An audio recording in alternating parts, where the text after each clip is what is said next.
अरे मोदी जी, आज तो हम थके गए यार, मजदूरी करते करते। पता नहीं कितनी भी मजदूरी, पता नहीं क्या लिखा था हमारे नसीब में जो हमें ये मजदूरी करनी पड़ रही है। पर एक बात बढ़िया है, इस बार अब की बार की सर्दी में हमें बहुत मजा आ रहा है। गर्मी का एहसास हो रहा है, पता देख लो कितना पसीना आ रहा है। तो मुझे चलो थोड़ा सा हल्का हल्का हो जाते हैं। चलो तुम भी हल्का भैया हो जाना।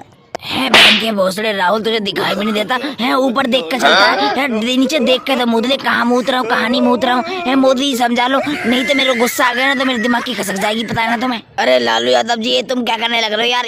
इस मामले से हम बहुत दूर रहते हैं यार। हाथों हाथ का फैसला रखते हैं। तुम्हें पता है कोरोना वायरस वैसे आ चुका है, इससे तो हमारा दूर दूर का नाता नहीं है भाई। ये तुम्हारी मर्जी, तुम कहीं भी मुँह देखना, मैं मुँह रहा हूँ। योगी जी कुछ कह रहे नहीं है, बिल्कुल भी चुपचाप बस पीते ही जा रहे, पीते ही जा रहे हैं। अरे मोदी जी, तुम कैसी बात करो यार? तुम देश के प्रधानमंत्री होकर भी इतनी समस्या का हल नहीं कर सकते हैं? योगी जी नहीं बोल रहे तो यार हम तो बोलेंगे। हमें तो बुरा लग रहा है ये। अभी इनको काट पाट के हाथ में दे दूंगा, इनको बताया ना तुम्हें। अबे लालू यादव, यहाँ पे और किसी की आवाज नहीं निकल रही, तुम्हारी आवाज कुछ ज्यादा निकल रही। तुम्हारी मुंह की बोलती बंद करनी पड़ेगी, चुपचाप पीते रहो इसे। अगर तुमने मेरे से भी ज्यादा से भी करी ना, तुमने देख रखी मेरी बॉडी कितनी 2.5 किलो की बॉडी, ठा ठा के पटकूंगा, ठा ठा के पटकूंगा। मोदी जी मैं समझ चुका हूँ, तो सिर्फ नाम के प्रधानमंत्री हो, कुछ काम तुम्हें आता वाता है नहीं। तुमसे एक जादू बंदों का कुछ नहीं करा जाएगा, हम करेंगे। भाई लोगों वीडियो को लाइक कर, चैनल को सब्सक्राइब कर दो।